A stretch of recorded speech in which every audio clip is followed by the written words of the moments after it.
Another season of high school sports kicks off tonight on Fred TV and Blue Raiders TV.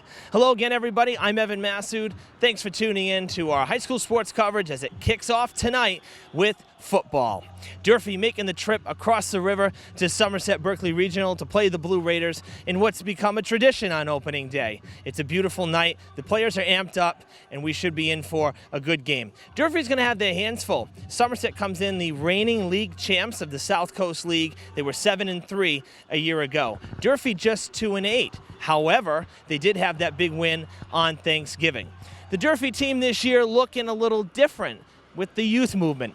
Underclassmen making the story here on varsity. We have freshmen and sophomores aplenty up and down the lineup. But there are some returners, just like Concepcion and Roque, who will be in the backfield. Veterans who should get it done with the running game, so be on the lookout for that for the Hilltoppers. Somerset's running game is always tough. They pound the ball any chance they get, so the Hilltoppers' defense is going to really be tested here on opening day.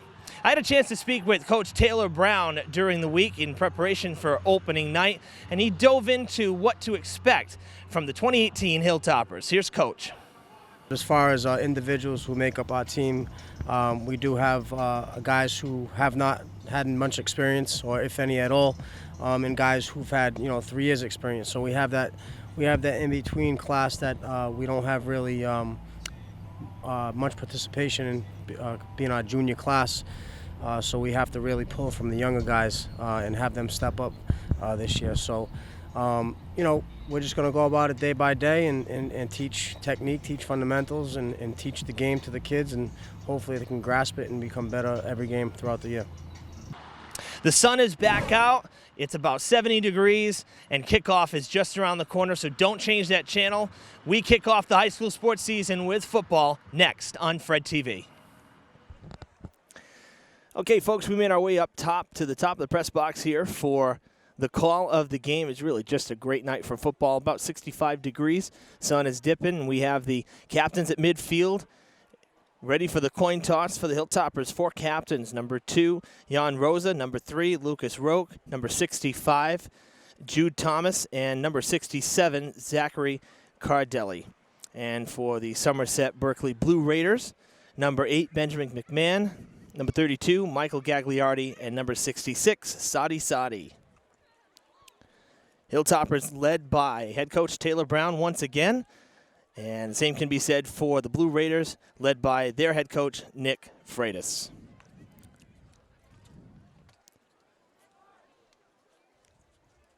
Coin was just tossed. Somerset has won it, and they will defer.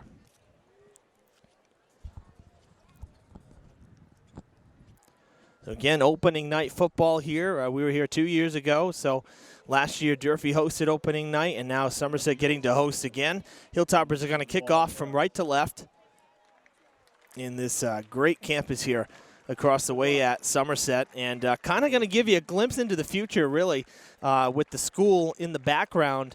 It's kind of how it's going to be with the new Durfee, because Mac Aldridge Field is staying where it is, but the new Durfee High School, when it is built and opened, we will have the school as kind of the background in the left side of the field towards where the tennis courts used to be, because that's where it's going to be, the Fieldhouse lot. And so where you see parking lot, that Fieldhouse lot at Durfee would be new building, and it'd be right next to where the Fieldhouse actually is. So this is going to be kind of the future backdrop that we'll see in Fall River just a couple years.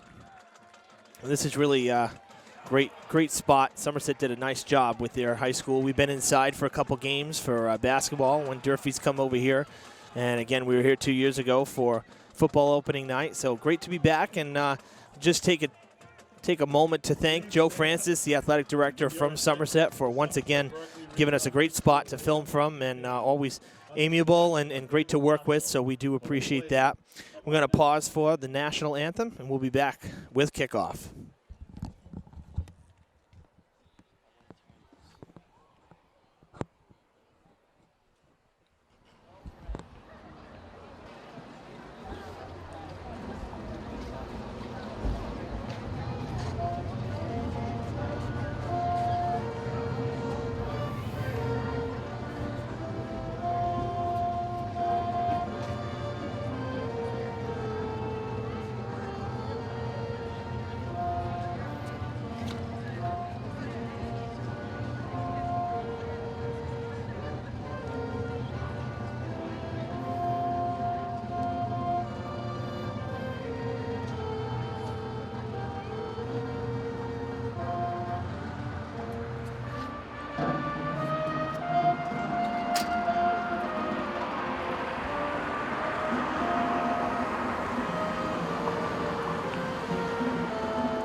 Great job by the Somerset-Berkley marching band on the national anthem.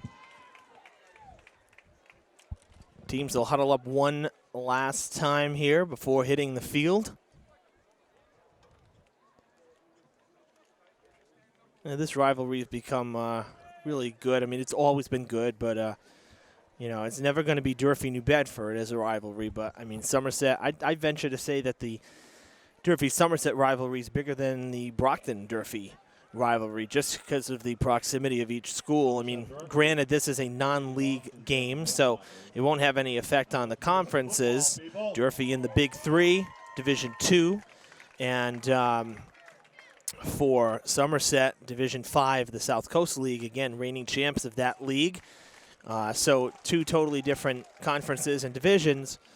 However, a very solid rivalry here. So both teams always want to beat the other. There's no love lost, that's for sure. So here in 2018, we start off with 0-0 records. Last year, Somerset at 7-3, Durfee at 2-8.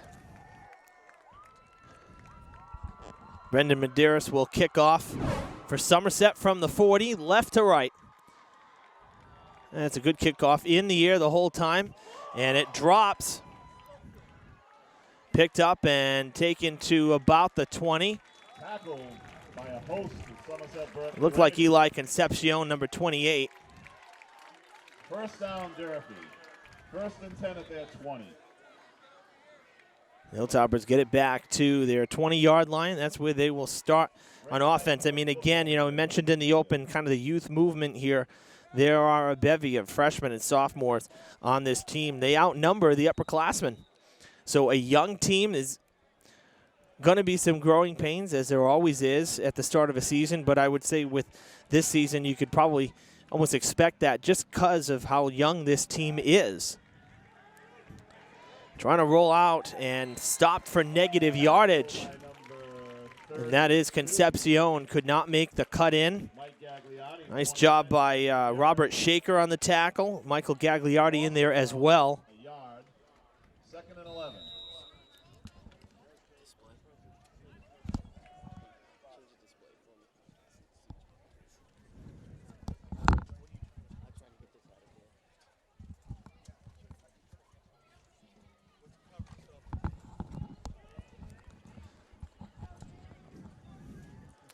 So loss of 2, going to make it 2nd and 12 for the Hilltoppers. Again, Somerset lining up similar look. Durfee with a different play call here. They're going to toss it out.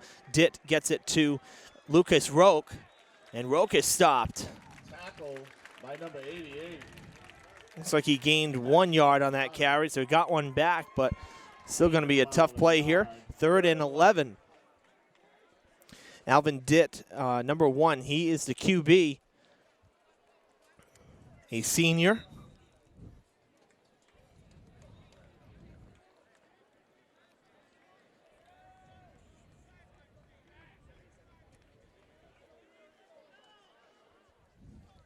Ditt giving the play to the huddle. It's going to be 3rd and 11 here in the first possession for the Hilltoppers. Ditt hands it off. Roque trying to turn. Cuts in, and it's tackled just shy of the 25-yard line. So it's about a 5-yard pickup, but will be well short of the line to gain. The Hilltoppers will have to punt the ball. Gain of about 3, 4th and 6. 5-yard gain for the Hilltoppers. Got him to the 24. Needed to get to the 30. So Hilltoppers will have to kick it away. Brandon Medeiros ready to catch. He's at the 40 of Somerset.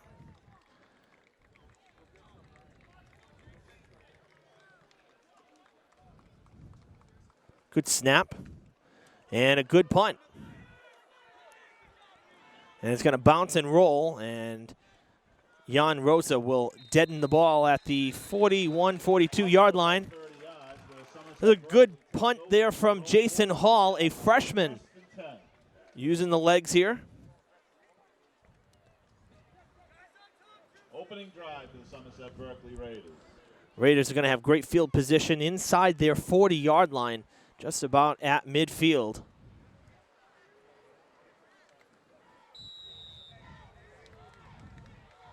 One of the big news for Somerset is that they're without Chase Stafford. He graduated last year. Chase, what a great player he was for Somerset-Berkley over the last 4 years. A fake there. They do get the stop. The Hilltopper D with a stop behind the line of scrimmage. So both defenses with good first snaps.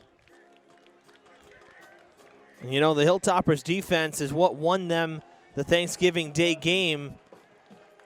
A game that we thought would be kind of an offensive battle, was anything but.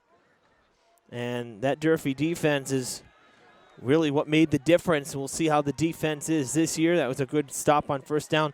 Ended up being just maybe a little bit less than a yard. That is offsides on the defense. Play will continue. Tackled across midfield. Gagliardi tackled across the 50 at the visitors, 49, but I believe the flag was on Durfee. I think it was number 1 there, Alvin Ditt, who's playing on both sides of the ball. That was a good carry, though, for Somerset. And it looks like they're going to decline the penalty.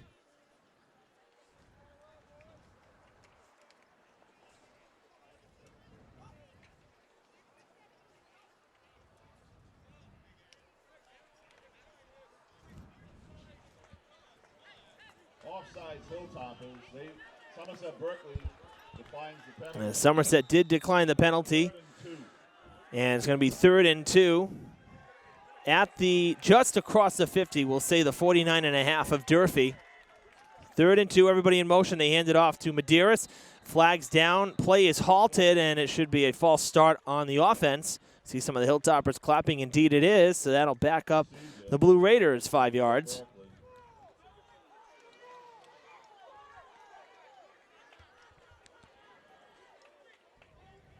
Somerset with a little bit of a different look in terms of the offensive formation. Last year and the year before, I mean, it was literally 3 in the back and just snap it to whomever and hand it off. Slightly different here, but it's still running the ball.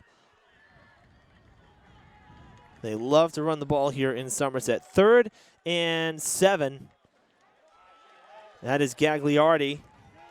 And they stop him shy of the 50.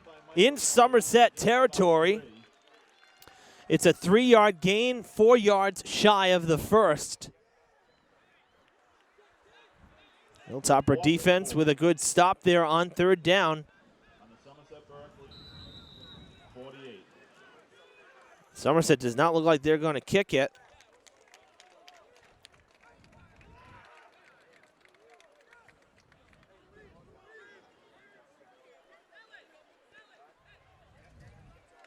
And they're going for it. 4th and 4 from their own 48-yard line. Big play here to start the game. Somerset looking for a 4th down conversion. They need 4 yards. Medeiros gets the handoff. He has plenty of room on the far side. Getting chased down, and he scampers across. But was he out of bounds? The Hilltoppers, he is short.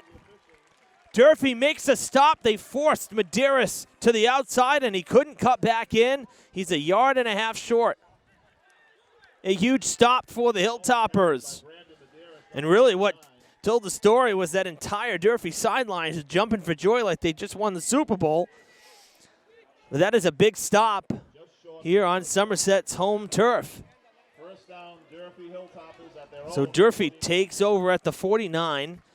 Their own 49, so right at midfield. The gamble did not pay off for Nick Freitas and the Blue Raiders. Good play call, though. Everybody was kind of on this side, so, you know, Medeiros rolling out to that far side. I like the idea, just Durfee a little too quick to the ball. Lucas Roque with a good run, and he could be right at that line to gain. Tackle by number 9, Robert Schaefer. Let's see where they spot it. Going to be about 1 yard short, so a 9-yard carry for Lucas Roque. Gain of about 9 yards, 2nd and 1. On the Somerset-Berkley 40. Lucas is very tough to tackle. He's one of those running backs that can sneak through a hole and take off in the blink of an eye if you give him any inch. So really look to him to be a difference maker again with the running game for the Hilltoppers this year, especially with Alvin Ditt, first-year QB. And, wow, big stop by Benjamin McMahon.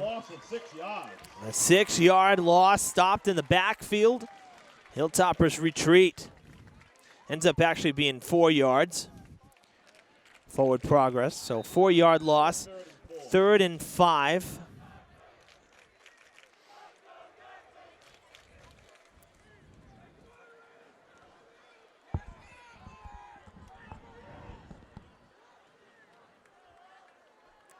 We'll see if the Hilltoppers continue with the running game. Neither side has elected to go to the air yet here in the opening 6 minutes of play.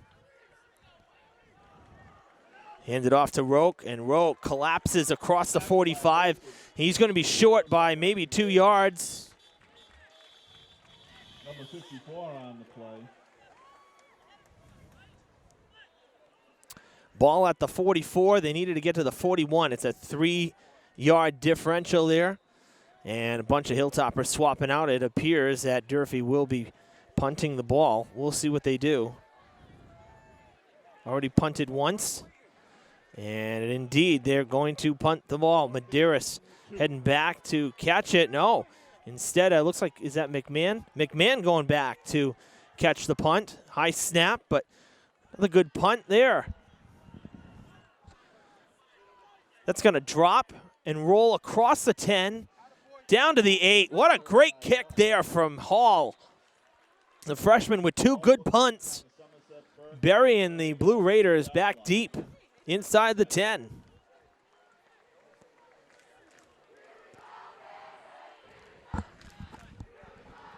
So early on, both teams staying with the running game. Both teams' defenses getting good stops when needed. Now the Blue Raiders will go on their second offensive series. Again, starting from their, it appears their 8-yard line.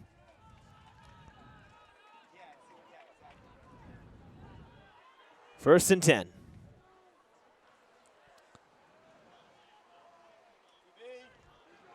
QB keeper got tripped up. Jake Meehan, a senior, 6'1", tall kid. So is McMahon, by the way. We were just mentioning McMahon, 6'2", 220.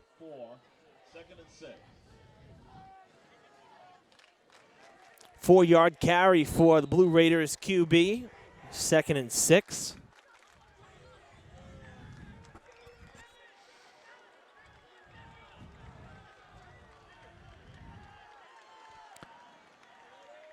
See what Meehan does this time. They send the runner in motion. Drops the ball, picks it back up, and it's tackled for a loss. There's also a flag.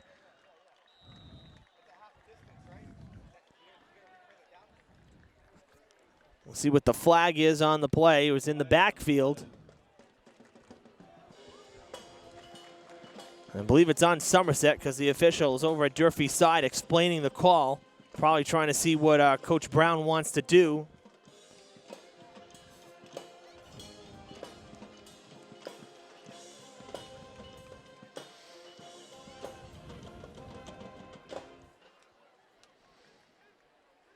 Still waiting for the official call here.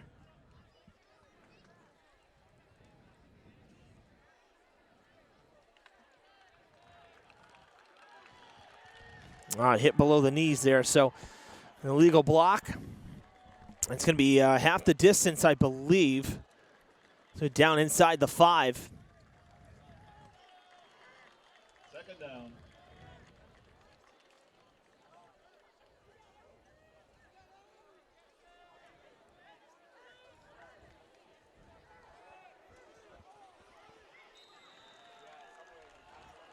So it's going to be second down at the 5-yard line. Second and we'll say 14, a long second down here. Quick handoff. Oh, they're going to throw it. No, they do fake it. And it's a run up the middle. Very short gain, if any. Maybe a couple yards. Medeiros with the carry. Gain of about a yard. And bring up 3rd and 13.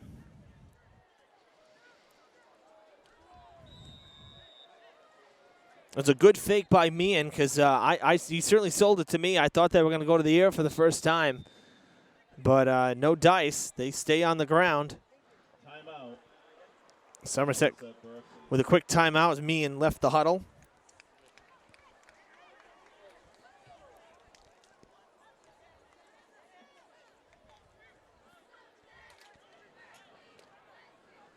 Heading back with the play call on 3rd and long. 3rd and 13 from the 6-yard line.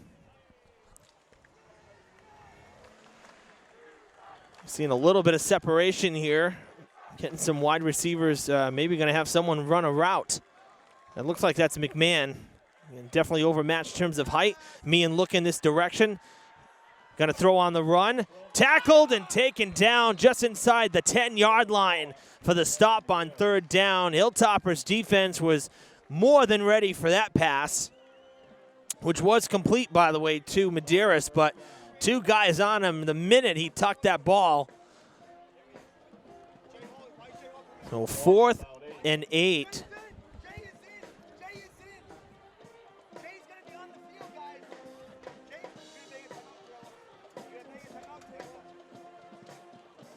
Back to receive for Durfee, Devon Molly.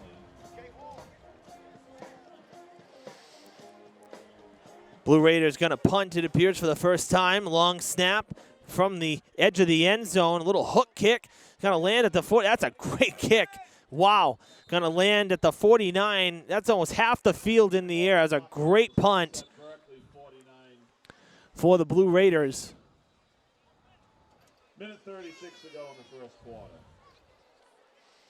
And that was Medeiros doing the punting. So we've said his name quite a bit tonight. He's been pretty busy out on the field. And be staying in on defense as well. So special teams, offense, defense, kid does it all. Durfee's going to start on the Blue Raiders side of the field at the 49, just across midfield. About 96 seconds to play in the first quarter.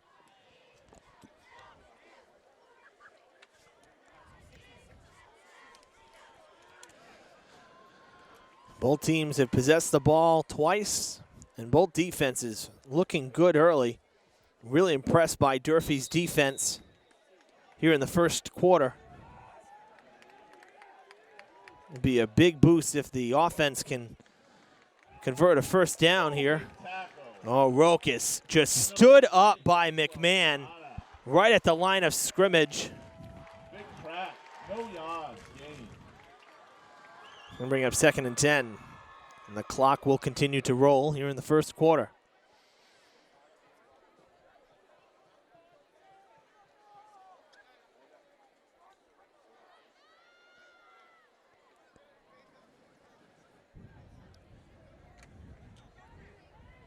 Second down and 10.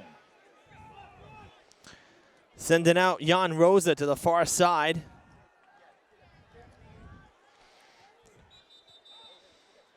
And a whistle here. Going to have a timeout, I believe, for Somerset. Oh, no, the Hilltoppers calling timeout. Durfee Hilltoppers.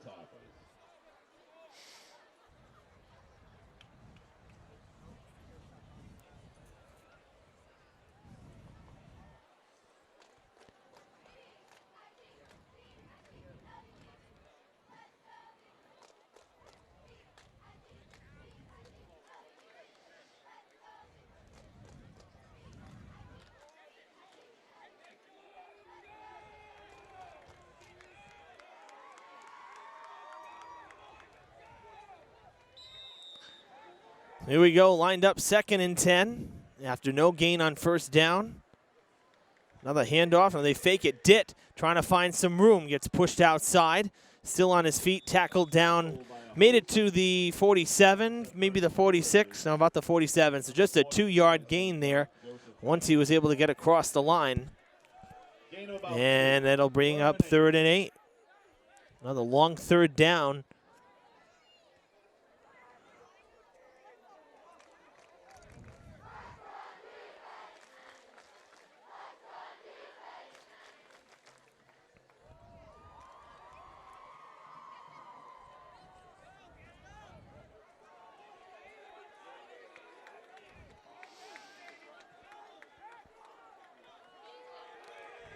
Concepcion got a nice block, has some room on his feet. First down. Eli Concepcion across the 35. That'll move the chains. Hilltoppers get their first down of the season. And he got a great block. Credit Roque there. Roque was kind of leading him. At the Somerset-Berkley 34.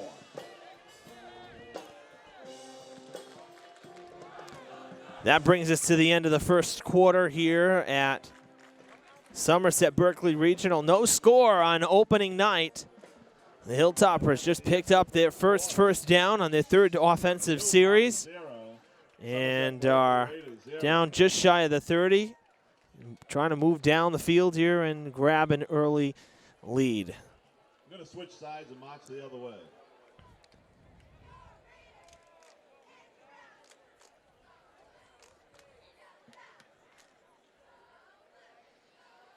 As the team switch sides, we'll make some adjustments here. So Durfee will be driving from left to right when we come back to the action, and makes it a little more fun for the Hilltopper fans. They're off to the right of the camera.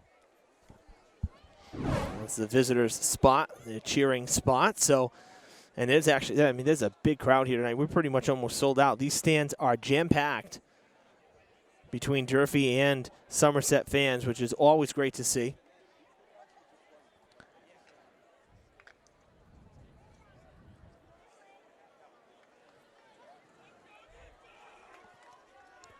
So here we go. Hilltoppers back out on the field. Blue Raiders back out on the field. Durfee with a 1st and 10 from the 34.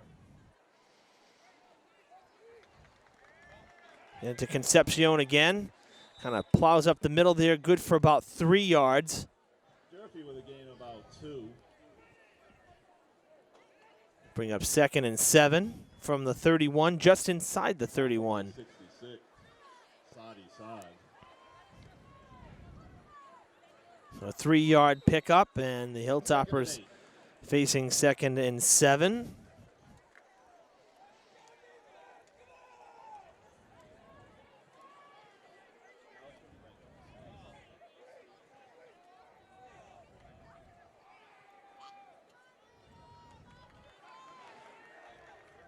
Well, trying to cut back in, and that did not work well for the Hilltoppers. Javon Holly, a freshman, just got a taste of varsity action and a taste of the turf in the backfield. Big play by those both gentlemen.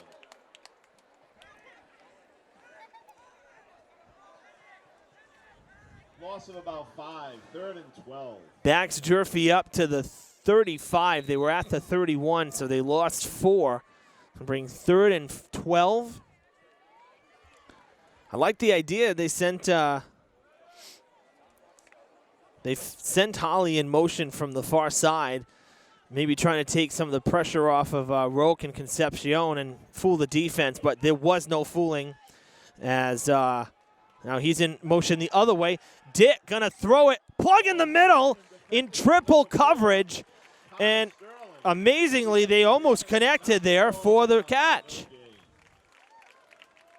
Incomplete. 4th and 12. That was intended for Joe Dion Medina. And that's the first pass for the Hilltoppers, and it was not a bad one at all. Again, into triple coverage, you're living dangerously. But Medina is pretty tall, and the throw was on the money. They're going to bring up 4th and 12. Hilltoppers have punted twice.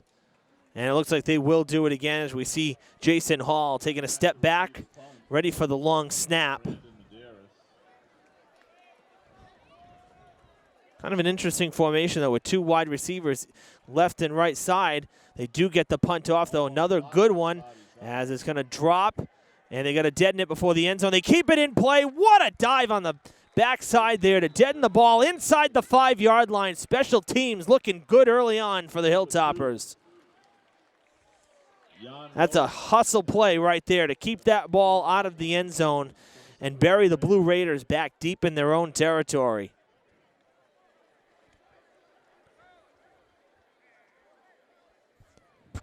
So Durfee's third series, they come up empty. But again, special teams, very impressed with the punting game from Jason Hall. Again, a freshman running back, using his legs in a different way tonight. So from the 2-yard line, 1st and 10, flag is thrown. Looks like it'll be offsides, but Meehan running, tripped up. Good for a first down. Brought it out to the 15-yard line or thereabouts. And I would imagine if this penalty is on the defense, which I suspect it was, that'll be declined after that great run from Meehan. We have flags on the penalty on the field. And it was on the defense. It'll be a first down, so Meehan gets SB out of the hole. He was downed at the 14, so a 12-yard run for him before he was tripped up. 1st and 10. And a big tackle there after a short gain.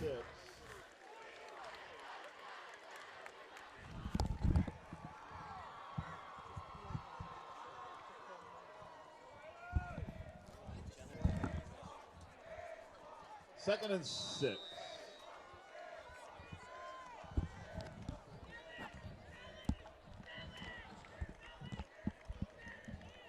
Durfee's sideline getting loud on defense, trying to amp up their crowd. 2nd and 6 after, actually, 2nd and 7 really, only a 3-yard carry. Looking at the chains, so.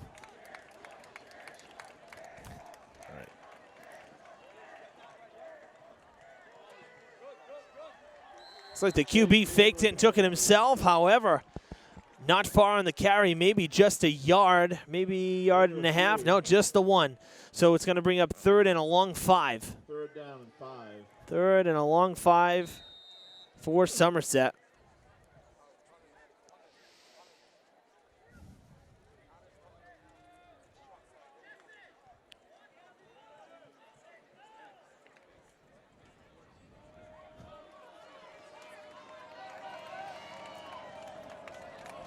Come on, Somerset-Berkley. We need a first down. Let's go, fans.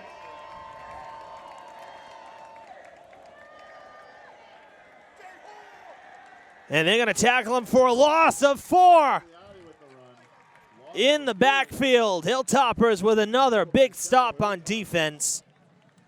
Main guy in there was Jan Rosa. A loss of 3 yards. Bring up 4th and 8. 4th and 8.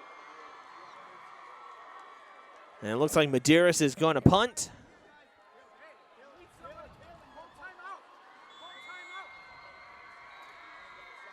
Hilltoppers calling a timeout at the advice of the assistant coaches up here on the roof next to us, noticing that everybody on the near side for Somerset was open. Would have been an easy conversion. Nobody was ready on defense for the Hilltoppers.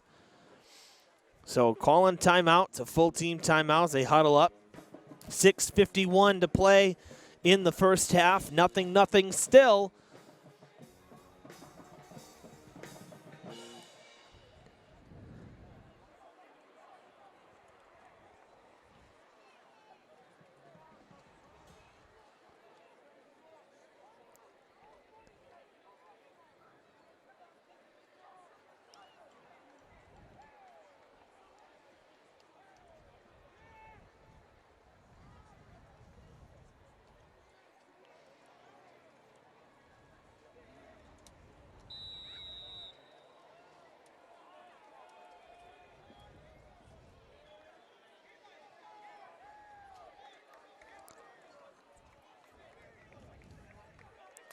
Eli Concepcion at the emblem at midfield, ready to receive the kick here from Medeiros.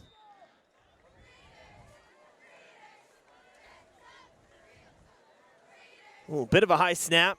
Good running start, though, on the kick. Little lobber. Concepcion catches it. That should be a penalty. He called a fair catch. Not supposed to touch him, but there's no flags thrown. No, for sure in the NFL that would have been a flag. You cannot make contact after the fair catch. Of course, we're in Somerset.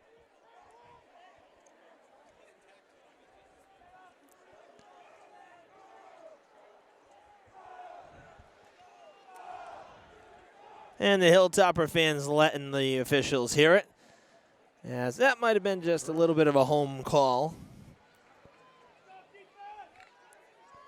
Durfee starting on Somerset's side of the field for the second time, second straight series, rather. This is the best field position the Hilltoppers have had from Somerset's 47, 1st and 10.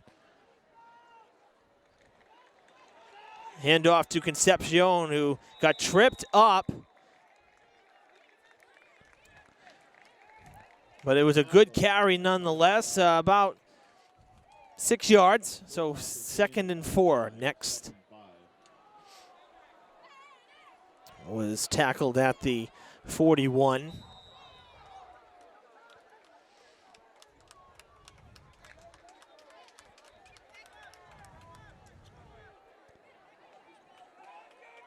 See, we're used to seeing the Hilltoppers with the black jerseys at home, all black, but the white looks pretty sharp at night, especially. Easier for the numbers, easier to read them too. Look at the spin moves from Lucas Roque, diving across the 35 for the first down.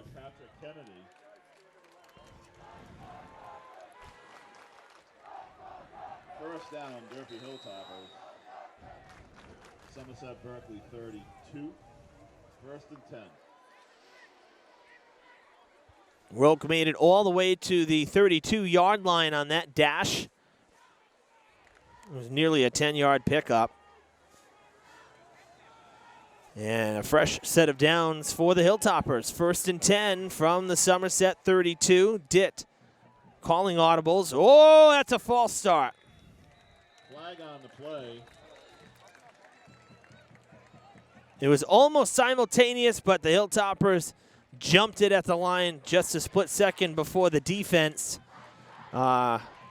You're watching Ditt, too. You know, he kind of had the hard count, the hard snap that you got to wait for it. And, yeah, false start right there. That's a tough one, especially after the great run that Roque just had.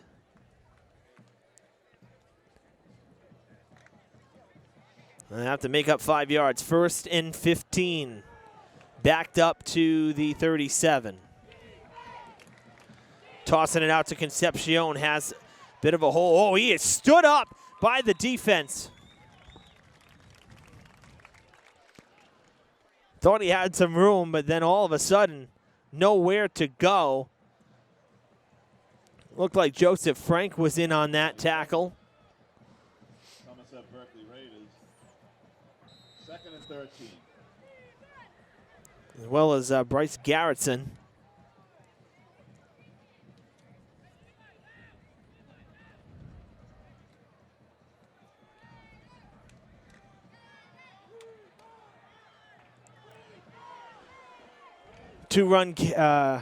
Two-yard run there. So 2nd and 13 after the short gain.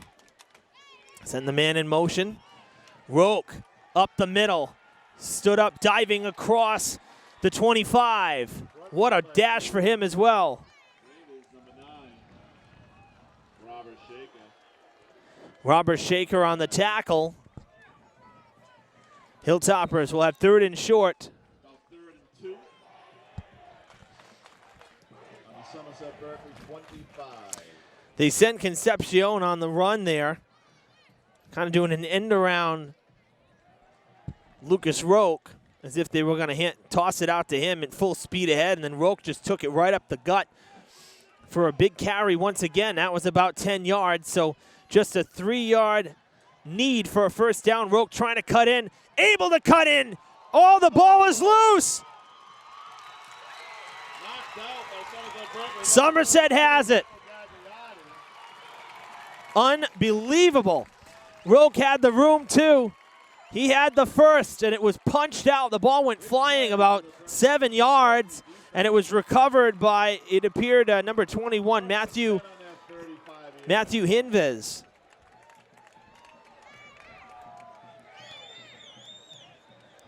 Defense has been the story so far in this one. 3:31 to play, still no score in this first half. And the Somerset-Berkley defense just came up big because the Hilltoppers looked like they were finally getting a bit of a rhythm on offense. That's a killer right there for Durfee. Now you got to just hope to keep Somerset off the board.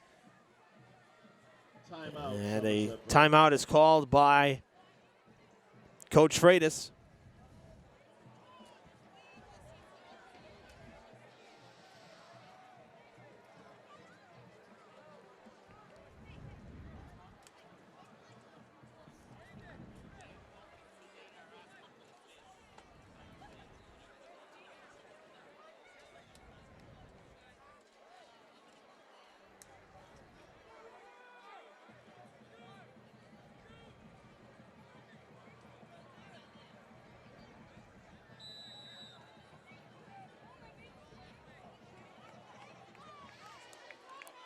From the Somerset 35, Blue Raiders ready to go 1st and 10 after the fumble recovery. A forced fumble and recovery. Jake Meehan on the carry. Tackled at the 40-yard line. 5-yard carry. Going to be 2nd and 5.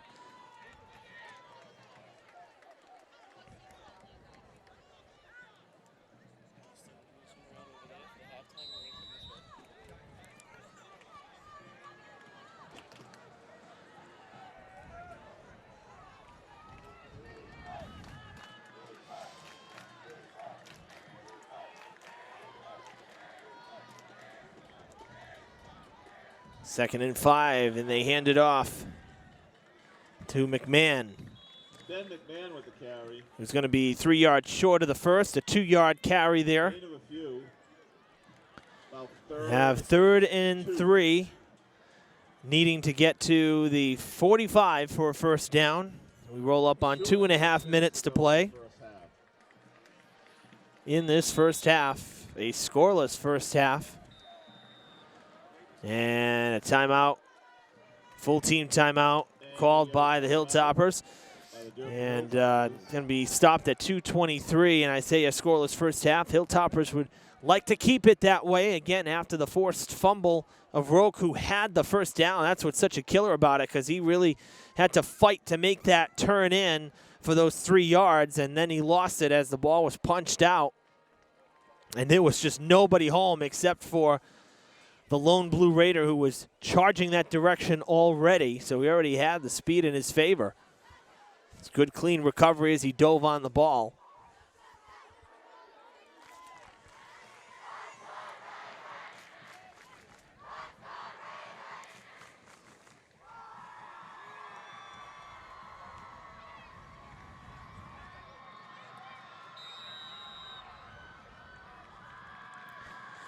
Here we go, 3rd and 3. We saw Coach Freitas go for it on 4th down at midfield earlier in the ball game. So if it came down to that and they're anywhere within this vicinity of the line to gain, one would imagine that he may go for it, considering time would be on his side as well.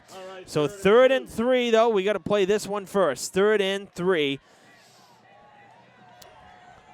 Oh, that's almost offsides, and that should have been a false start.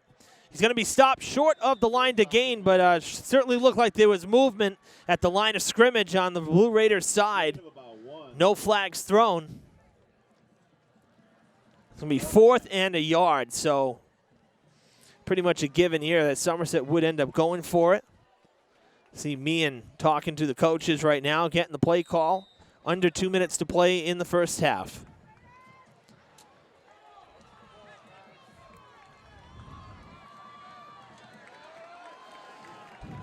You know, if Somerset is smart too, I mean, you don't want it, you know, it's a little different than the NFL. Sometimes, you know, the discipline is, obviously these are not professional players, they're high schoolers, but could try to bait the Hilltoppers off sides too and gain, you know, the penalty that way, but they're going to run it. Meehan Jake Meehan with the first down. Is across the line to gain with under 90 seconds.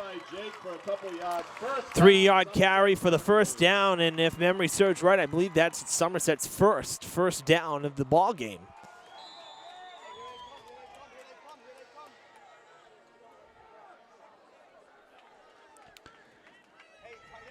Clock is rolling, 1:22. 1st and 10 from the Somerset 47. They send the man in motion, almost fumbled the ball there. That is Medeiros and they're going to take him down. Nice job there by Jason Hall on the tackle. Our running back turned punter, now turned tackle, playing on every side of the ball as well. The freshman having a game on opening night. Tackle was made, though, out of bounds, so that's a benefit for Somerset. It stops the clock with 72 seconds to play in the half.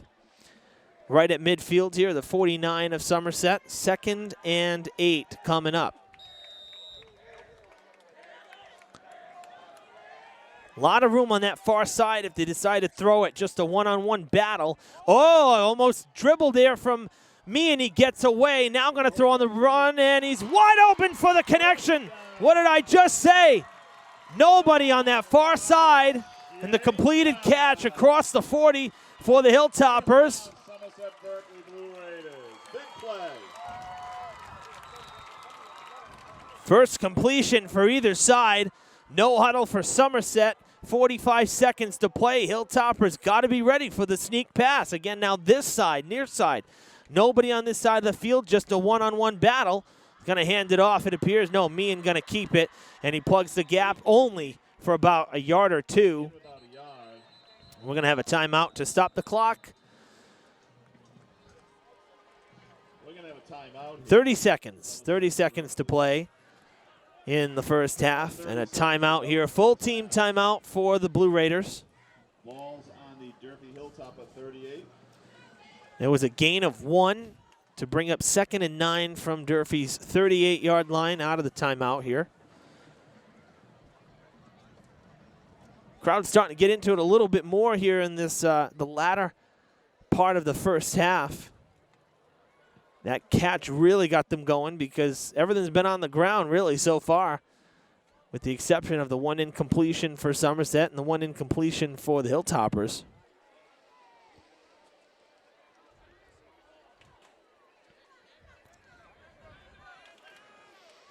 Come on, cheerleaders, get us going.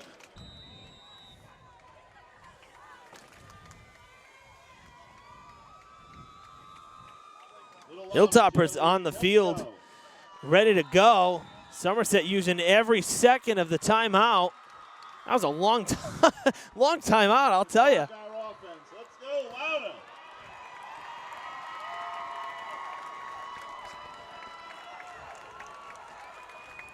Second and 9, Hilltoppers, Blue Raiders. Defense for the Hilltoppers have a tall task. Blue Raiders moving the chains on this drive after the forced fumble. Meehan rolling out.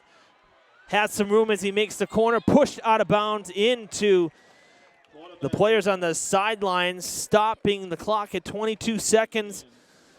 Short gain, though. All that end around, he backtracked almost 10 yards. So only a gain of 2, despite all that running. Those have to be frustrating carries because it feels like you've gone a mile to only get 2 yards out of it. But again, the benefit is it stops the clock for Somerset. 3rd and 7 for the Blue Raiders. 22 seconds to play in the first half.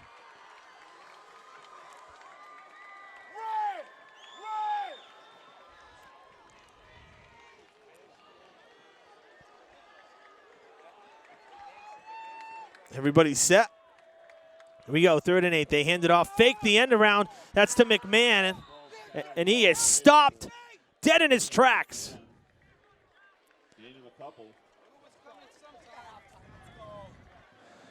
8 seconds. 5 seconds to play in the half. 2 seconds to play in the half. And a timeout. Coach Freitas was watching the clock. They're going to go for one last play here in the second half. Unofficial 2 seconds to go the first half.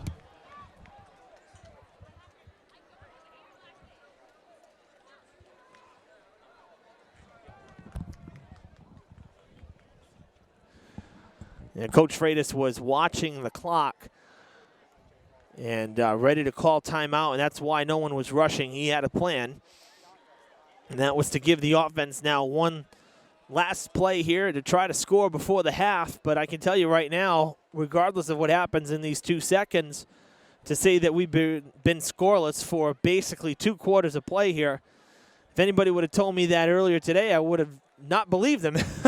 I certainly would have expected to see some points on the board after the first quarter, never mind here with 2 seconds to play in the first half. So both defenses have been really good to this point. And I would say Somerset's offense, just given experience and some of the players they have, that they're a little more potent than Durfee. So a big credit to the Durfee defense in this first half. They're playing their rear ends off right now.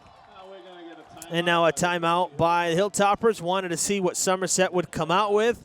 And they still had a couple to burn, so why not? Make him think about it a little bit.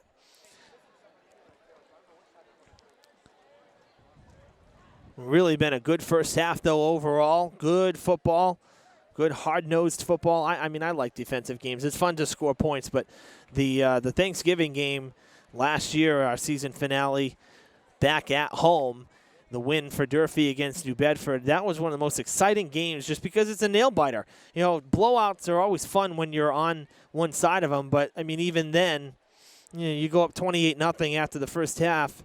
Second half is just kind of a pushover.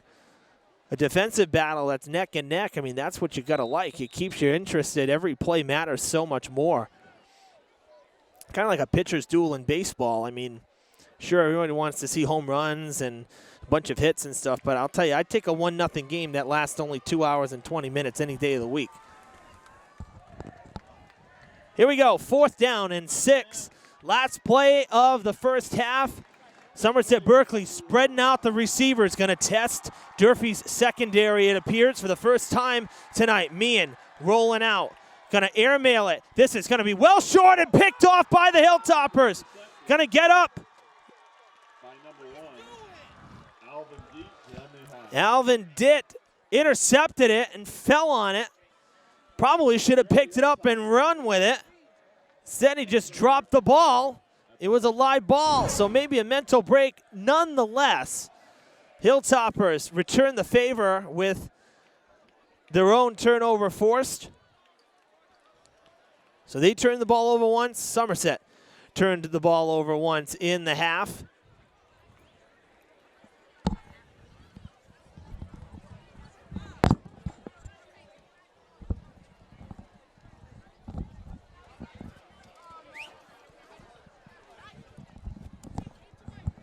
You see the score there. It is 0-0 after one half of play here at Somerset-Berkley. And really, again, just so impressed by the defenses because I really would have never expected to see a 0-0 score after the first half. I would have expected at least a touchdown from both sides, if not more. These games typically are pretty offensive heavy, so credit to both defenses. It's been a great first half. We're going to have the second half next on Fred TV, so stick around. Meantime, during halftime, I had the chance to head down to the Board and Light Marina about a week and a half ago for the Offshore Powerboat Association's Grand Prix, Fall River Grand Prix, the 4th annual, which was held on the Taunton River. Those speedboats are incredible feats of engineering. I got an up-close and personal look. So take a look at that feature, and we'll be back with the third quarter right after that.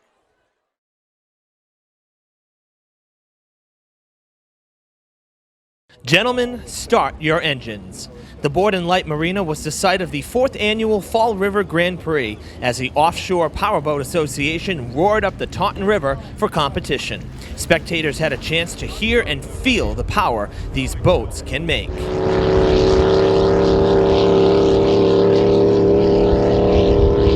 These boats are incredible feats of engineering, and they can reach top speeds of nearly 200 miles per hour. All that's because of the incredible horsepower under the hood. These boats will make in excess of 3,000 horsepower, and they weigh just over 10,000 pounds. That's double the power in a monster truck with the same weight. But whether it's a powerboat, a monster truck, or even a sprint car, the only way to harness that power is through many safety enhancements. While there's always a risk with extreme sports, these boats are incredibly safe. The safety director for the Miss Geico team, David DiPetrillo, explains that each team can customize their design, so long as they adhere to OPA protocol. We have specialized custom windshields that are polycarbonate 1.25 inches thick. We built almost a roll canopy out of the Kevlar and the carbon fiber around them.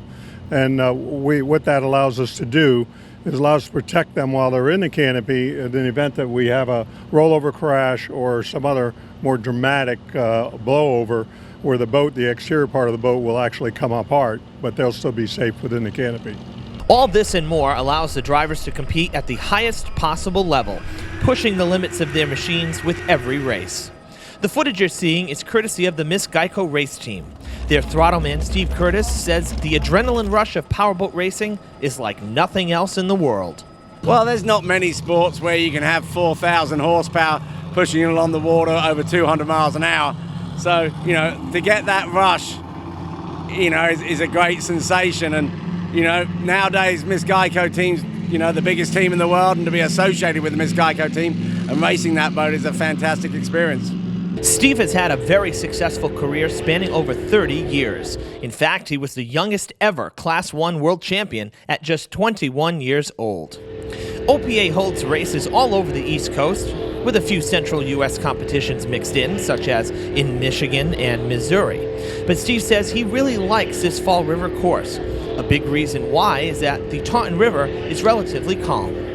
Well, it's a great course. We go under the bridge, you know, which is anytime you put a great big lump of concrete up there, it's pretty exciting. You know, and we got the lighthouse, so it's a real nice course, about 4.5 mile course, I believe. Reasonably flat water because we're protected, it's a river. The drivers love the fans, and the teams are always accessible the day before the races. Brad Ellsworth of Barrington has come to this event every year, and I can say that Brad is a true fan. He even taught me a few things about the sport. Some of the classes are changing in the upcoming season. The unlimited class is going to step down to 1,100 horsepower per engine, and that class is going to be drastically affected. So the one class down from that, they're going to be the real competitive class right now, from what I see. But I like to see that this is really improving. That everybody is coming. I think they had 10,000 people here last year, and I'd like to see it expand even more. If we could get it something like it happens down in Florida, that would be really great. It'd be good for the city too. The Miss Geico race team took home the hardware in the extreme class and continues to hold the lead in the national points standings. Only 2 events remain for 2018, Lake Hopatcon in New Jersey later this month, and the OPA World Championships in Englewood, Florida in November that Brad alluded to. For more information on the Offshore Powerboat Association, visit their website at oparacing.org. At the Borden Light Marina, reporting for Fred TV Sports, I'm Evan Massoud.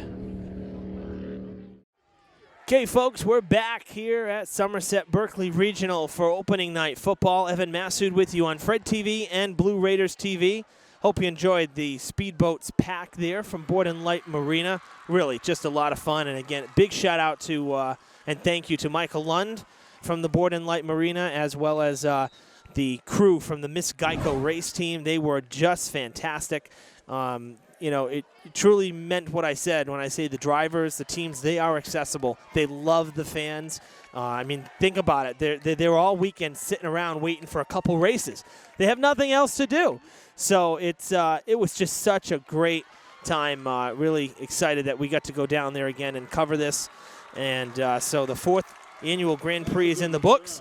And it would appear that given how much the drivers like the Taunton River, that we may have a 5th next summer. So be on the lookout for that next year in summer 2019. Durfee kicked off to Somerset after Durfee received the opening kickoff to start the game. Here to begin the second half, Somerset with great field position. The kickoff was not that great, probably Durfee's weakest kick of the night. The punting game has been outstanding thanks to freshman Jason Hall, but that kickoff a little bit on the weaker side. Oh, running into a bit of a wall there, McMahon put down the shoulders and basically ran into a hurdle. That's what we call a defenseman. But no score here on opening night, certainly. Not the first half that I was expecting, and I'm sure not the first half that many fans here, Durfee or Somerset, were expecting. The defenses have just been outstanding to this point. Can't say enough. And again, you know, take nothing away from Durfee in terms of their offensive abilities, but Somerset definitely would have the say, more experienced offense. So, you know, the Durfee defense has just been outstanding. This reminds me of Thanksgiving Day last year so much, the way that the Hilltoppers are playing tonight.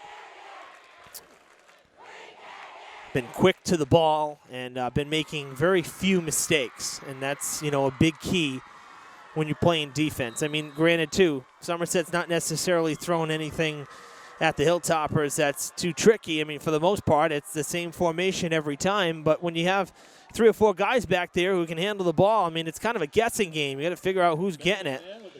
McMahon with another carry just across the 50, and that's going to be a 5-yard carry, bringing up 3rd and 4. Looking at about 3rd and 4. Should mention that Diamond Regional is back playing home games at the Harrington Athletic Field. Their stadium got a bit of a makeover within the last year, a new field, and I was on it earlier today, and I can tell you it's real grass, which I just think is fantastic. And it was like walking on a carpet. By far, probably the nicest grass field I've ever walked on at the high school level. There is a flag on the far side, but the completion is good. Gagliardi coming down with it. We'll be interested to see what the flag is. Maybe on Somerset. Looks like it is on Somerset. Hilltoppers clapping. Official pointing that direction. This is a first down that's going to be negated thanks to a block in the back by the Blue Raiders. How about that? That's a big call. Maybe that makes up for the fair catch.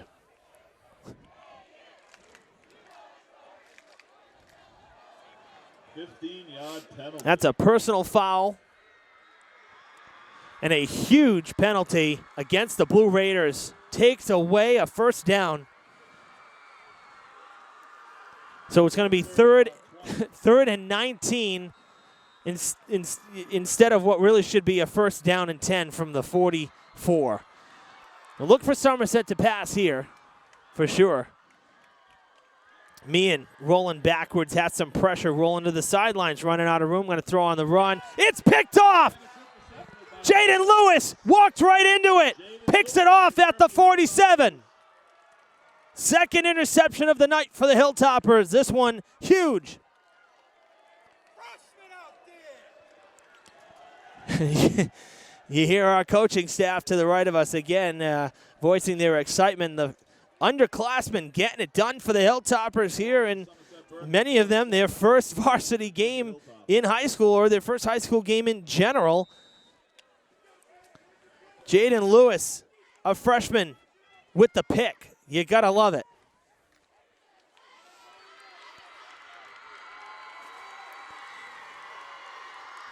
Toppers back on offense, 1st and 10 from the Somerset 47. Had some nice stops on defense. Oh, now look at that. Somerset with another good stop. That was Medeiros in on that tackle. Brandon Medeiros and the rest of the Somerset-Berkley Raiders. Patrick Kennedy. Coach Freitas steamed on the sideline, having a conversation with the official at the bottom of your screen. He was pointing and jumping and yelling furiously for 5 seconds after that play. Not a happy camper.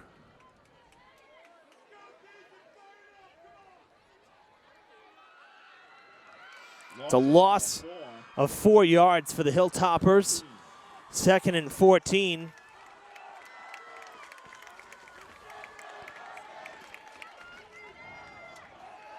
Roque gets the handoff. Gets across the 45 to the 44, and now a flag late. Berkeley Blue Raiders in on the tackle, number 44, Bryce Garrettson. Penalty on the play.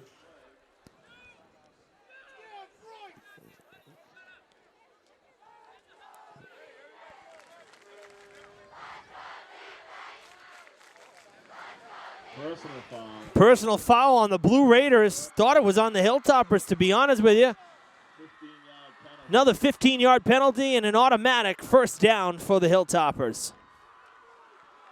Ball on the Somerset-Berkley 29, 1st and 10. I really thought that was on Durfee. We saw a couple bodies come in late. There's some late pushing and shoving after the whistle there to make the tackle, and I thought maybe it might have been a hit after the whistle on the Hilltoppers, but instead goes in their favor. 1st and 10 inside the 30 after the 15-yard penalty. Ditt hands it off to Concepcion. Spin move, still on his feet, gets back to the line of scrimmage, and that's it. So no gain.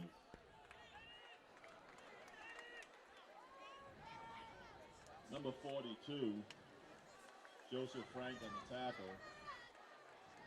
Gain of nothing.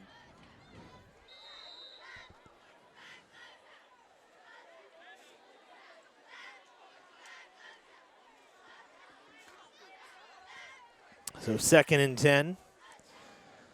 3 minutes into the 3rd quarter, still no score. Hilltoppers haven't been this close since, really, I think since Lucas Roque fumbled back in the 2nd quarter.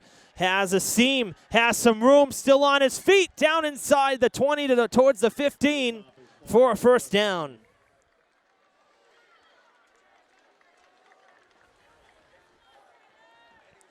Hilltoppers seem to be picking up more yards when they go right up the middle there, right through the pile, than when they roll outside. Seems like whenever they do make it to the outside, there's usually 3 Blue Raiders waiting there, and that seems to be when they've lost yards. But when they're just taking the ball and going right up the middle, and right up that lane, they seem to be converting and picking up more yardage. Ooh, stopped right at the knees. That's a tough hit, Roque. There's a big hit. Looks like number 29, Brandon Medeiros.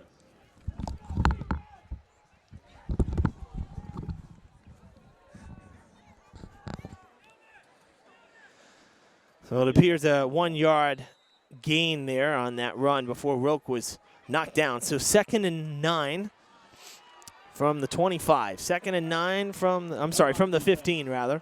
From the 15.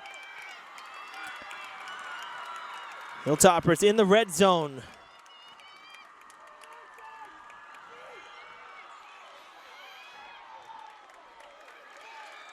And that did not pan out either. Again, rolling outside, trying to cut back in, has not worked for Durfee. And Garrettson with a tackle for Somerset-Berkley, and it's a loss of yards for the Hilltoppers. Loss of about 2, 3rd and 11.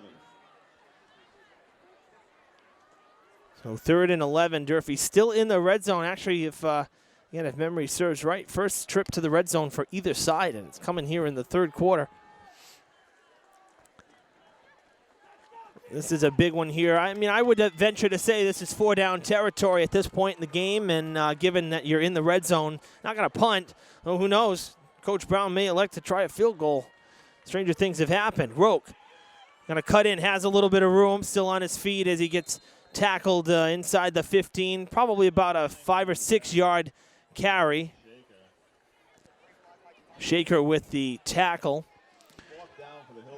It's at the, say, 12.5 yard line. So bring up about 4th and 5, maybe a little more than that. 4th and 6, we'll call it. And Durfee going to go for it. Maybe he'll take a shot at the end zone. Come on, Somerset-Berkley fans. We got to get our defense going here. We need a big stop. Come on, cheerleaders, get us going. 4th and 6, 4th and 7 maybe. Vantage point's tough here. Big play for Durfee. Ditt rolls out.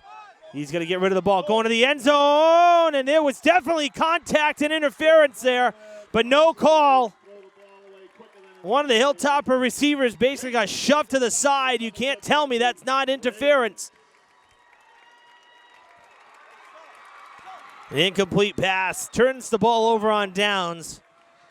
Should be looking at 1st and goal.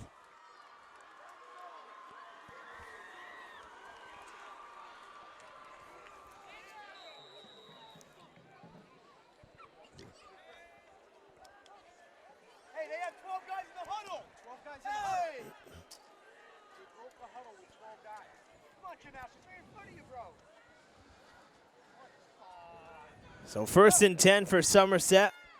They get the ball back on downs. Meehan not going far. And Jake gets through for about 2 or 3. 2nd and 7. Meehan looked like he initially had a lane there, then the pile kind of just collapsed on him. So picked up 3. Brings up 2nd and 7.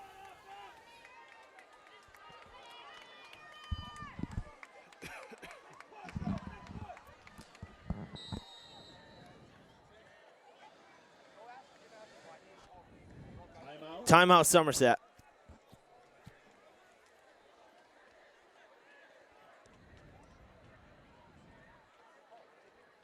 Well, no one's moving off the field, and Somerset's wondering what's going on. Oh, they're charging with a timeout because their sideline is on the field. Too close. And that's what it appears because the coach has backed everyone up.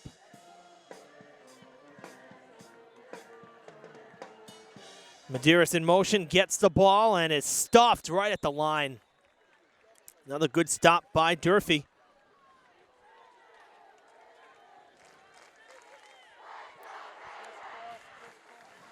No gain there, brings up 3rd and 7. 3rd and 7.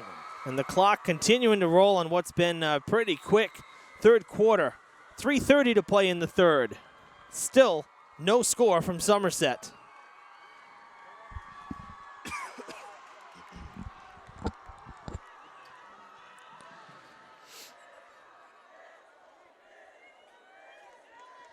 Love the enthusiasm by the Durfee sideline. The players have been chanting and cheering the whole game. Flag, play is halted. That's going to be a false start on the offense. And that's going to back them up 5 yards. We'll replay the down.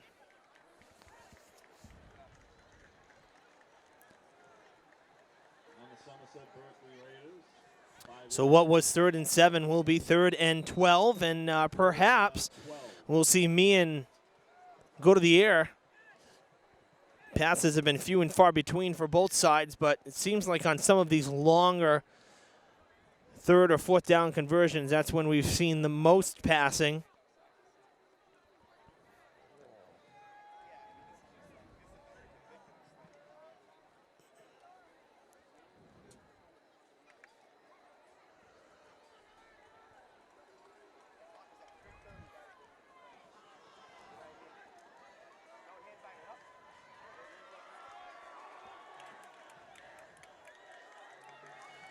Quick handoff to Medeiros, who was in motion, and he is going down in the backfield. Hilltoppers make a big defensive play.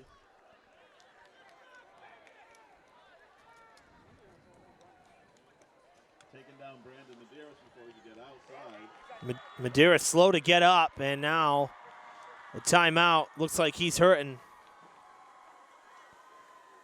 Gets up under his own power, but limping a bit. Somerset trainer heading out. Check on him. He's going to jog off the field.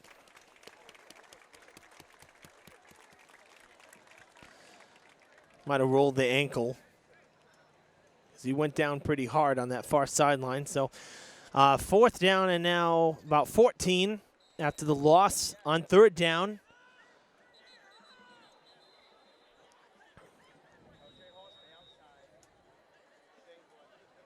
And another timeout on the field. Timeout.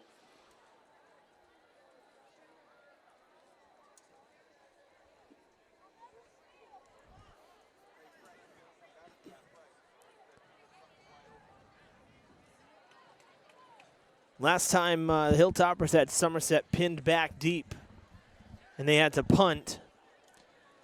Medeiros kicked it right about, it was about the same spot, although he's in the end zone. He was about at the 5, and he was able to get it on a roll on one bounce at the 45. It rolled to the 48. It was a heck of a punt. I'm going to be asking for the same thing right here. Oh, that's a darn good punt. Concepcion catches it, and it's tripped up. That's number 37 of the Blue Raiders, Andrew Romero, on the tackle. Concepcion grabbed about 5 yards after the catch, and Hilltoppers will start inside the 40-yard line. Or across the 40 at the 39. Hilltoppers with another big stop, and we have a looks like Medeiros being helped off. He ended up going back to punt, and he's really hurting now that he kicked the ball. Probably shouldn't have gone out to kick it. Took one for the team there. He's gonna be down. He's definitely hurting.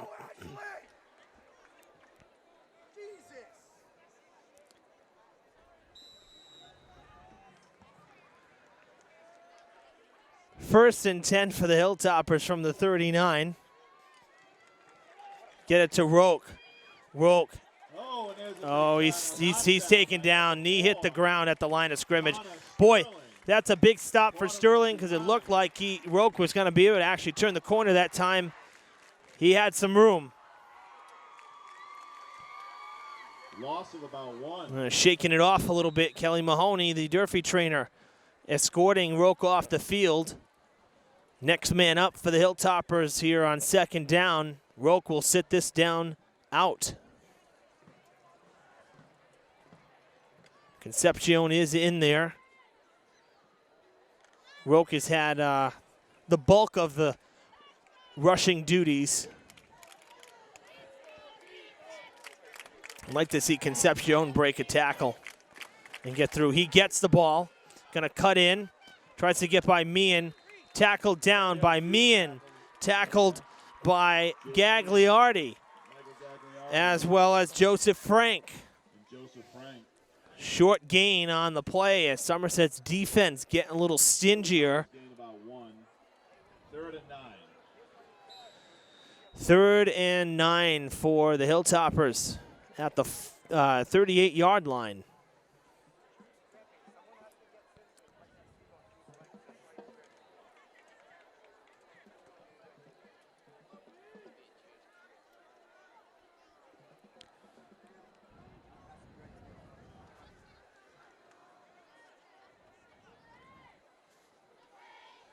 Oh, ball is loose. Ditt picks it up.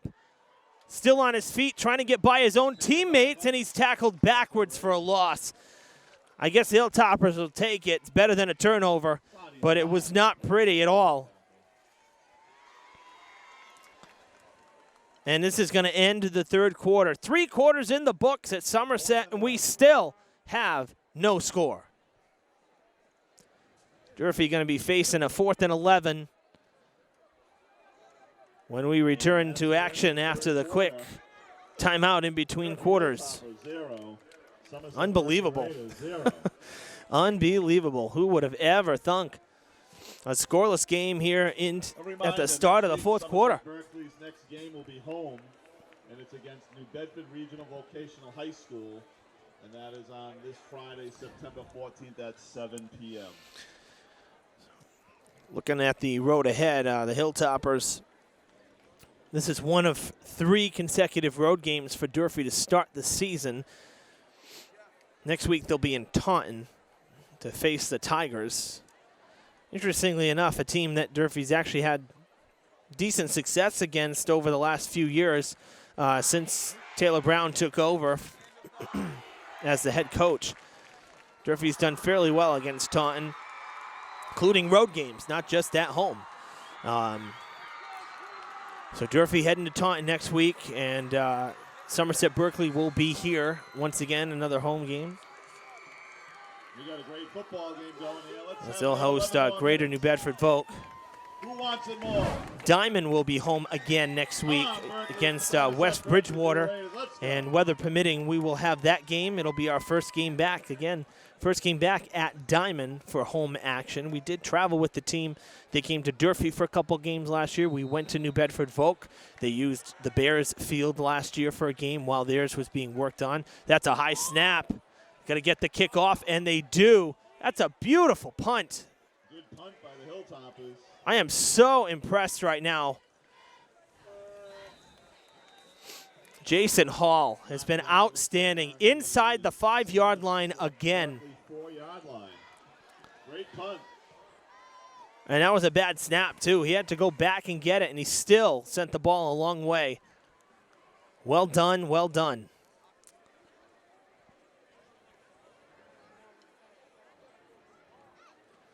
Durfee turned the ball over once in the first 3 quarters. Somerset twice. Durfee's was a forced fumble, and Somerset's were both pickoffs by the Hilltoppers defense. Turnover would be sweet right now with how far back Somerset is in their own zone. 10:48 to play as Somerset goes on offense. They'll run it out.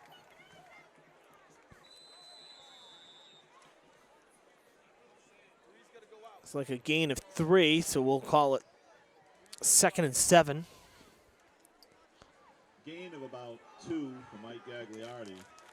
2nd and 8.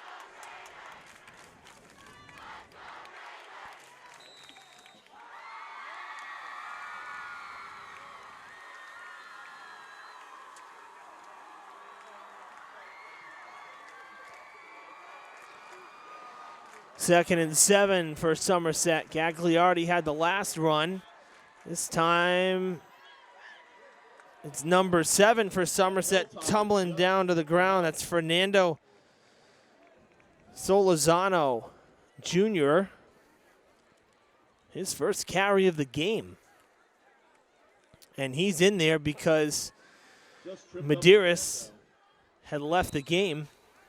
3rd and about 2.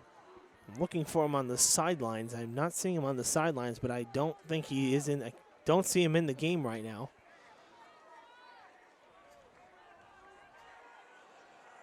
Yeah, he's not in.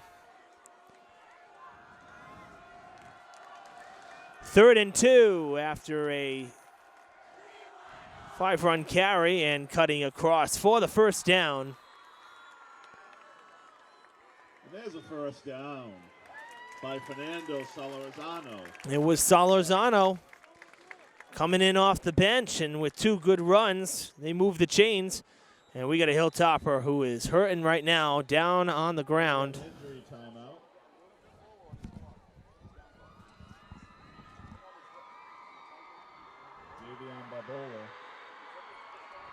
Number 59 for the Hilltoppers, that is Jordan Giottis. And he tried standing up on his own and just fell right back down. And he ripped the helmet off, obviously in some pain.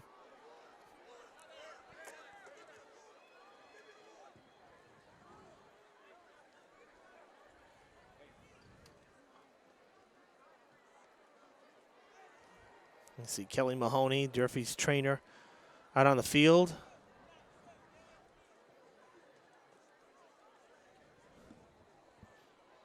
Looks like it is the knee. And the way that Giottis went down, you can tell that something gave out there, so his team's going to help him up, get him to the sidelines.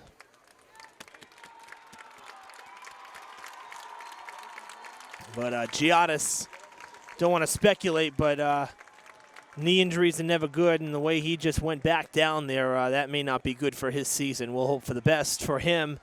Giottis is a senior this year, so you'd hate to see an injury in night number 1 kill your season.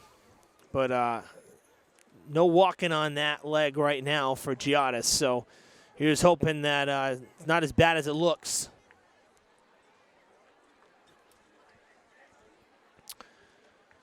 So out of the injury timeout, Somerset was able to move the chains. Solorzano into the game for the injured Brandon Medeiros. And he was able to get the conversion on 3rd and 2. And Medeiros stretching it out on the sidelines here, trying to move around. So he may be back in shortly. Ball's carried by number 7, Fernando Solorzano. Solorzano, really, talk about next man up. He's getting the carries right now. He's a junior this year. with all these running plays for both sides, makes for a fairly quick game. Every play, the clock is moving. Gain of about 1, 2nd and 9. So under 8.5 to play, we still do not have a score. There's a flag down on the other side of the field. Looked like there was a false start, which would have stopped play, but the fact that play continued makes me wonder if it's offsides on the defense, which would hurt the Hilltoppers. I didn't see any movement by the Durfee line. I did see movement by the Somerset line. But again, you know, with a false start, you stop play. When it's defensive, the play continues. So we'll await the call. Penalties on the Raiders. Well, it's on the Blue Raiders. They back them up. 14. No, and they call a false start. Okay. So 2nd and 14.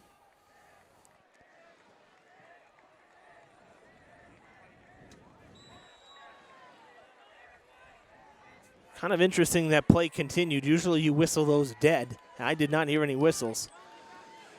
Rolling out to the far side, or to this near side here, Gagliardi cuts back, and he's going down at the 20. That was a really good run, though, making something out of what looked to be nothing. He looked like he was going to get stopped, and he got another 5 yards or so out of it. 9-yard carry, and it'll be 3rd and 5. So Gagliardi digs him out of the hole. Hilltoppers will be asked. The defense will be asked to make another tough stop here. 3rd and 5.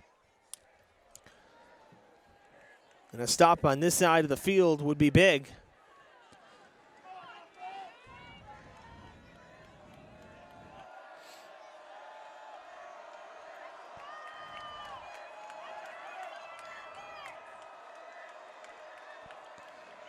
They hand it off, and a first down for the Blue Raiders. Robideau, another running back that's newly into the game, and the Somerset-Berkley Raiders move the ball. And they move the chains. 7 minutes to play in the game.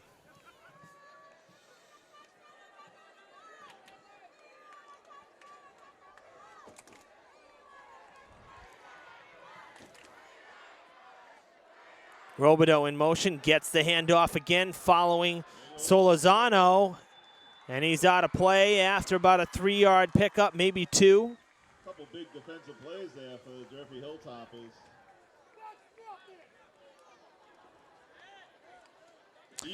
It's a 2-yard carry, so it'll be 2nd and 8.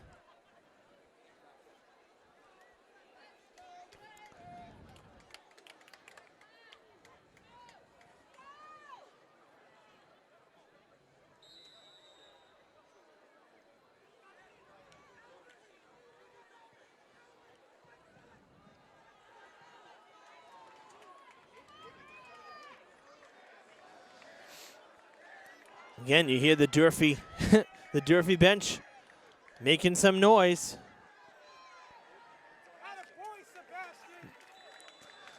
Good stop by the Hilltoppers defense to bring up 3rd down. Gain of about 1 to Ethan Robideau.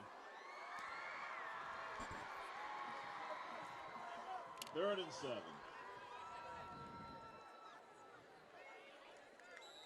Sneaked a yard out of that on the carry to make it 3rd and 7. Got to get to the 36-yard line, ball at the 29.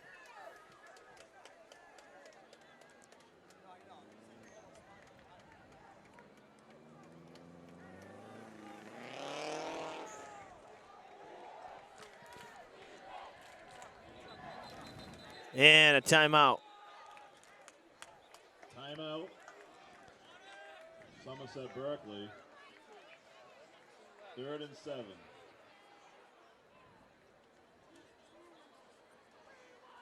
Ball on their 29. Somerset with 2 timeouts left, Durfee with 3.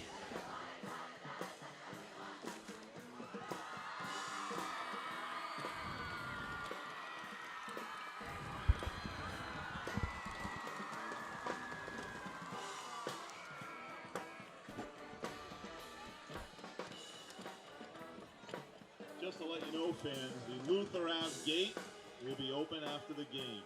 The Luther Ave gate will be open after the game.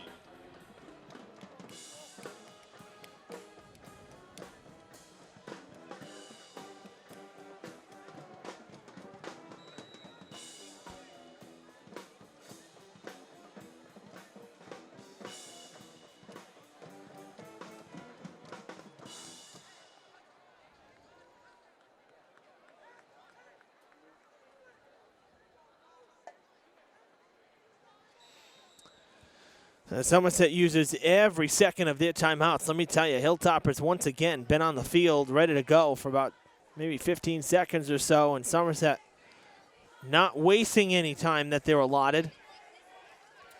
It's a big play right here. 3rd and 7. And this is one that could be, honestly, with the way the running game goes and how the clock moves, it could be a game-deciding down right here. And a whistle before the play. Timeout by Somerset. Timeout. Somerset-Berkley. And that was just in the nick of time.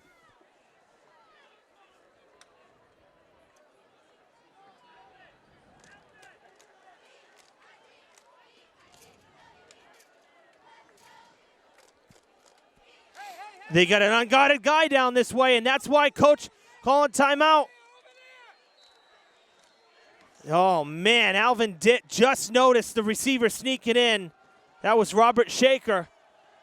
Looking to target him. No, they're going to Gagliardi as Meehan goes down hard. Gagliardi with the first down. Gagliardi open field. Down the field he goes. And he's going to score.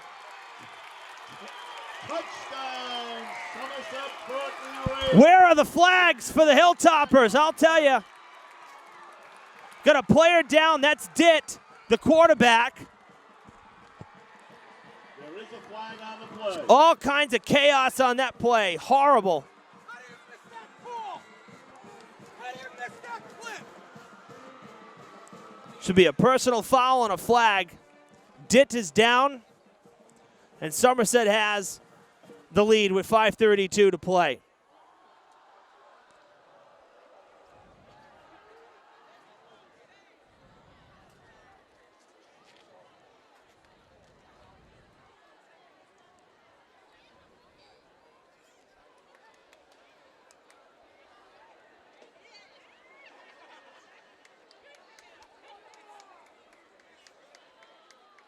Scoreboard has not changed, but the 6 points will stand, and Ditt in tremendous pain, the Durfee QB. And it looks like it's his knee, maybe his left. On the Somerset-Berkley Raiders. This one on here.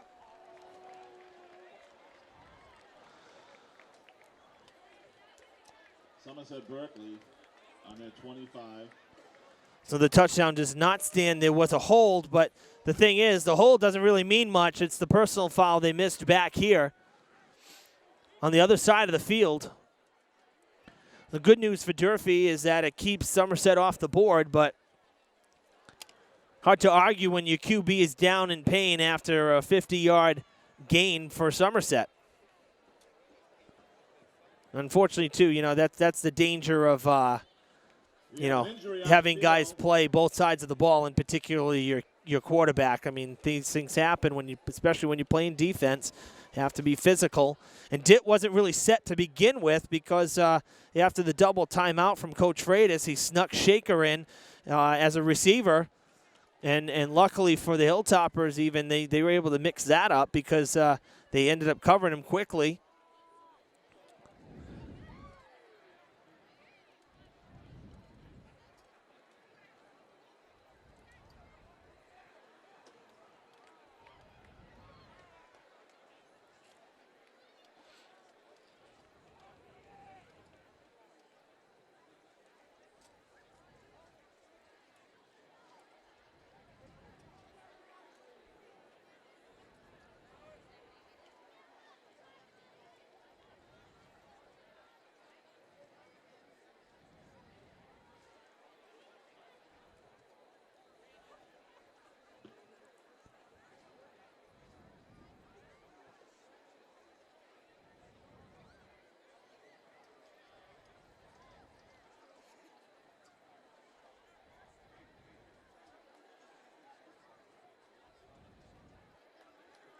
Ditt gonna try to get up. Very gingerly walking. As both teams are playing as hard as they can tonight.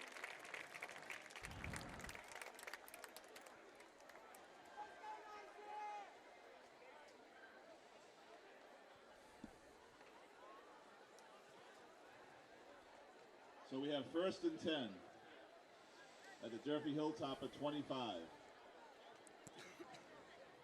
So the hold, 5.5 minutes to now go. that we're out of the injury timeout here, the hold negated the touchdown, which is good news for Durfee, but it puts Somerset at the 25, nearly 50 yards from where they were and where the actual penalty should have been called. Topper defense is going to be tested like they haven't been tested tonight. Still on his feet is Meehan. Mad dash down inside the 10 as the Blue Raiders enter the red zone for the first time in the game. It comes with 5:20. And a timeout. Down, Somerset-Berkley Raiders. Another timeout. That should be the last one for Somerset. Looks like we're 1st and goal from the 10.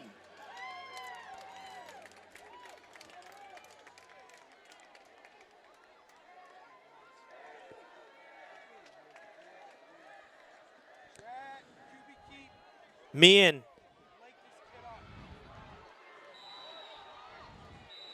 Meehan again with the carry. Didn't get too far. Had the collar grabbed almost.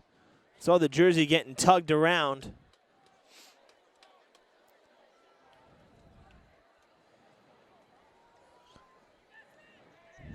Second and 8. Second end goal from the 8-yard line. 1 yard gain on the carry by Meehan.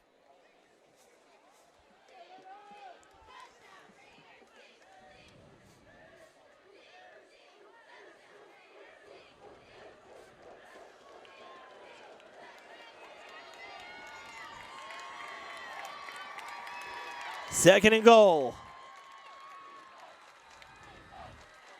Gagliardi has it and is going down shy of the 5. Carry by Michael Gagliardi. And it'll bring up 3rd and goal. Looking at from the 6-yard line. Actually, no, the 7. He got tackled almost immediately. So again, just 1 yard on the carry for Gagliardi. 3rd and goal. And it'll bring up 3rd and goal.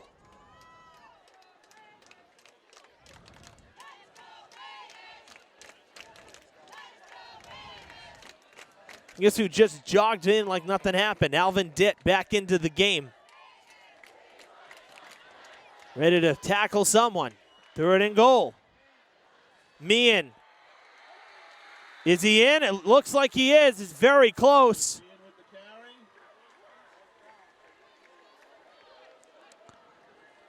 Looks like the Hilltop has stuffed him just short. Goodness gracious.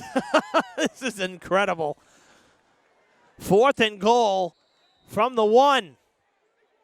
And the way Meehan is running, and Meehan's big, I mean, you just got to break the plane. I would imagine a QB sneak would be in order here. Come on, fans. This is it. Let's go. 3:05 to play in the game. Come on, Raiders fans. Cheer on our team. Let them use our momentum.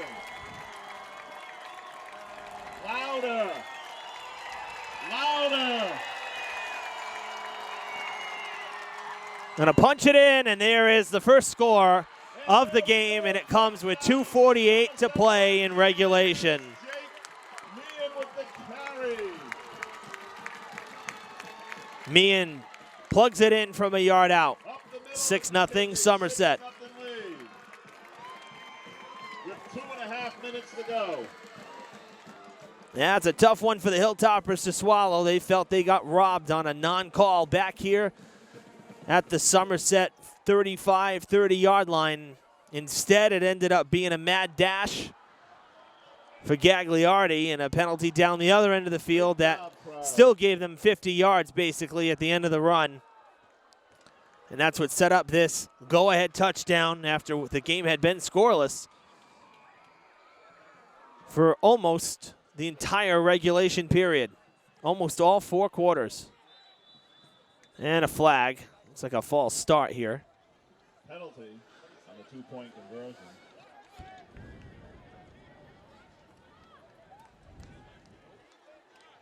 Against the Raiders. And I think they're going to kick a field goal now. Looks like they're going to kick the extra point. Yep, going for the extra point field goal to try to make it 7-0.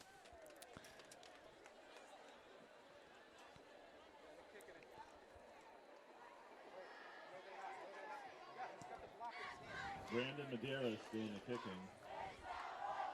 Robert Shaker, the holder. It's like Medeiros is going to kick.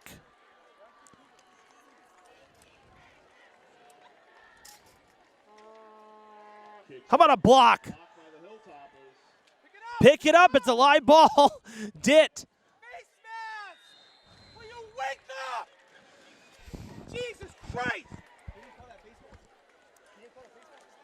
Now there's a flag. I think they heard our coaches up here pretty animated. A clear face mask as well.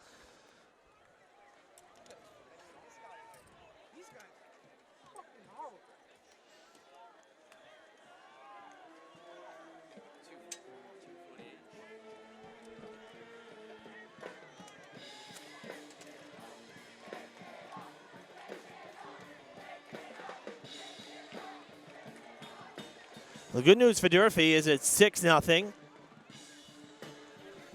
rather than 7 or 8.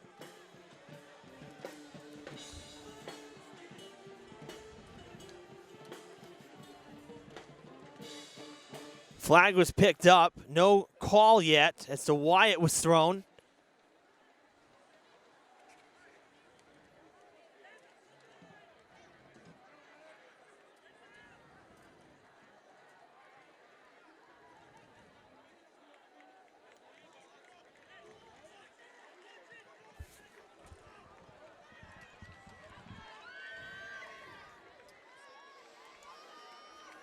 Hilltoppers are back to return. Brandon Medeiros kicking. And kickoff from the 40, which is the usual spot. So apparently the flag is Somerset-Berkley 6. not going to count for anything.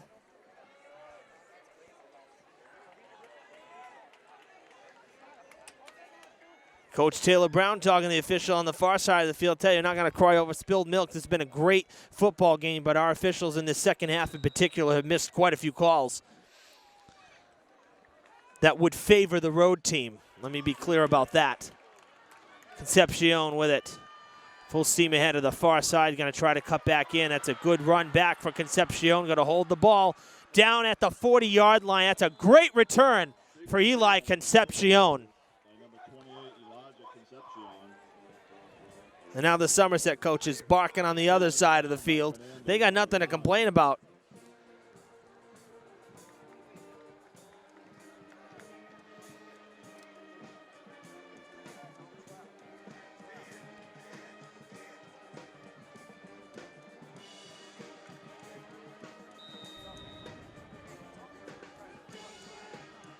Come on, fans, we need you again.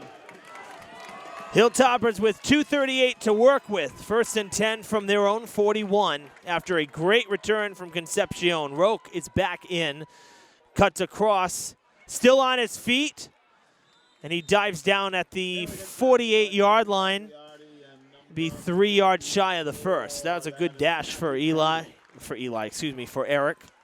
Nope. Evans messing up big time here. Lucas Roque. Too many names. Lucas with a good carry. And it'll bring up 2nd and 3.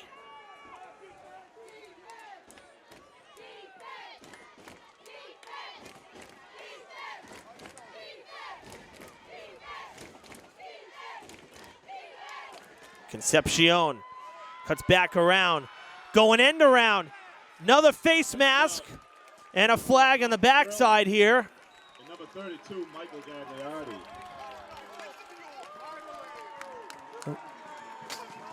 Timeout, Hilltoppers. 1st down. We do have a penalty. Called a face mask on Somerset, and the officials noticing it this time. Personal foul will push Durfee up into Somerset territory.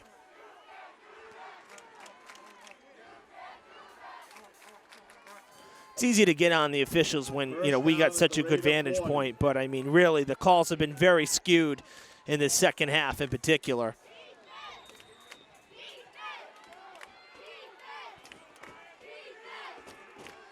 Really no penalty either. Face mask happened right about here. Where's the 15 yards? And there's a flag on the play. False start on the offense. He got procedure. That's a 5-yard penalty. Back to 1st and 15 from the Raiders 45. 98 seconds to play. Hilltoppers in Somerset territory, but they take a step back after the false start. 1st and 15. Come on, fans, let's go. 1.5 minutes. Come on, we need them.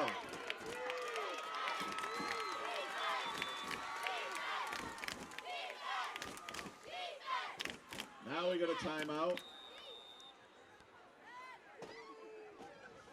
Hilltoppers. Durfee calling a timeout now after 8 seconds ticked away off the clock. So 1:26.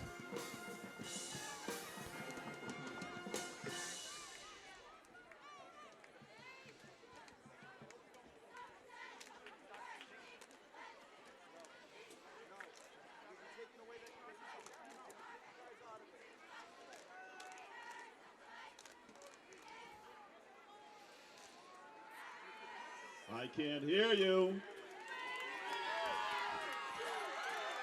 Come on, Raider fans. We got 1.5 minutes to go. Let's go.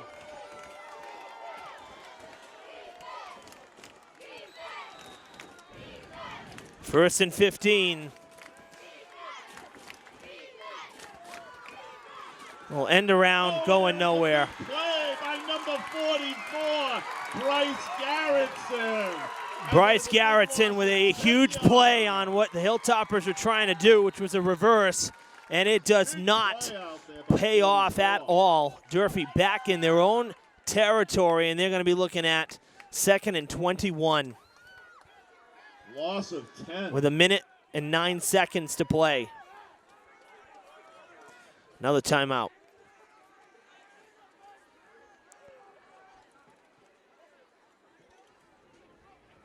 Again, a quick reminder, the Luther Ave gate will be open after the game. The Luther Ave gate will be open after the game. Also, Somerset-Berkley's next home game will be next Friday night, September 14th at 7, as they take on New Bedford Regional Vocational High School.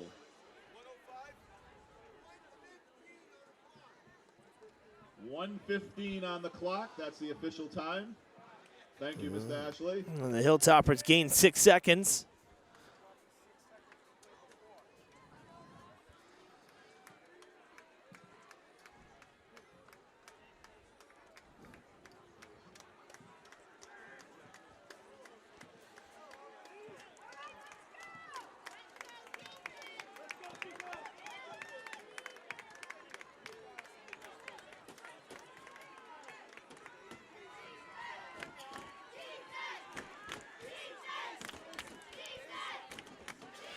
Now we have 11 minutes 50. There we go. 1:15 on the clock. Durfee backed up all the way now to their 49-yard line. They were at the 40 of Somerset. They've lost 11 yards on one down, basically. 2nd and 21. Got to go to the air. There is time. Ditt down the field. Did he overshoot him? He did. He had room to. Looking for Javon Holly. And they had the game-tying touchdown right there. Ditt overthrew him by maybe a stride and a half. That was a great throw from Alvin Ditt. 3rd down. You know, at this point, do or die. I'd call the same play again and give him a reprieve. What do you got to lose? 3rd and 21. You're not going to get that on one running play. The odds are against you. Come on, Raider fans, our players' feet off of you. Let's go. You got 1 minute. Come on.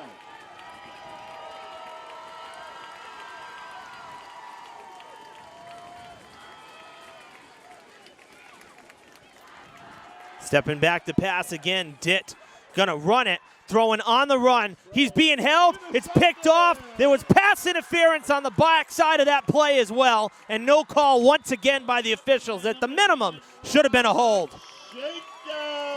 First pick off of the night against the Hilltoppers, and it's going to end the game. Should be a penalty, and the Hilltoppers should have the ball at the red zone.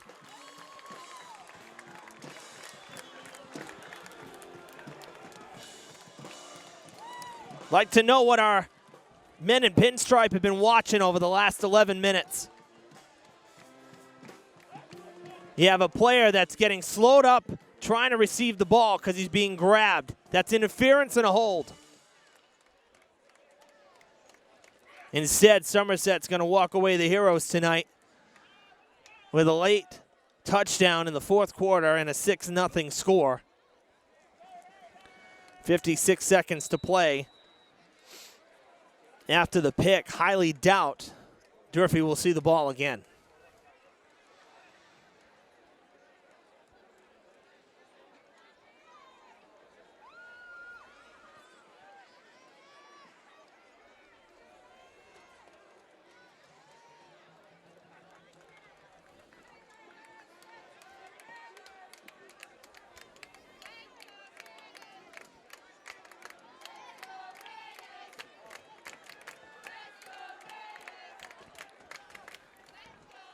Gagliardi with the handoff. Powers it up the middle for 6 yards. And we will have a timeout. The scoreboard had been keeping track of the timeouts, but right now Durfee listed as 0.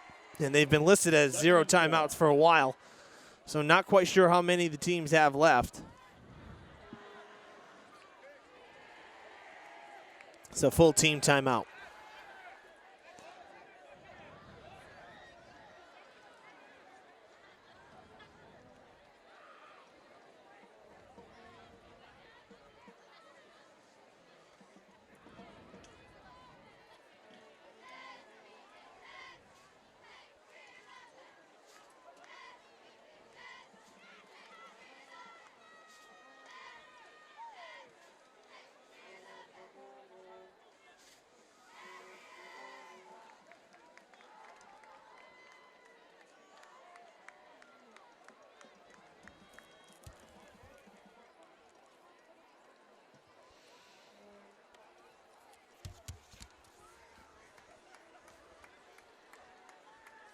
And once again, we see Somerset using every second of the timeout. Again, Durfee on the field well before the allotted time has expired, but Somerset uses every second of their timeouts, whether they call them or they reap the benefits of the opponent calling them. 49 seconds, 2nd and 5. And Gagliardi again, and he's got the first down. Gain of about 8. And that's going to do it. Clock stops at 39 seconds with another timeout. But Somerset with a fresh set of downs.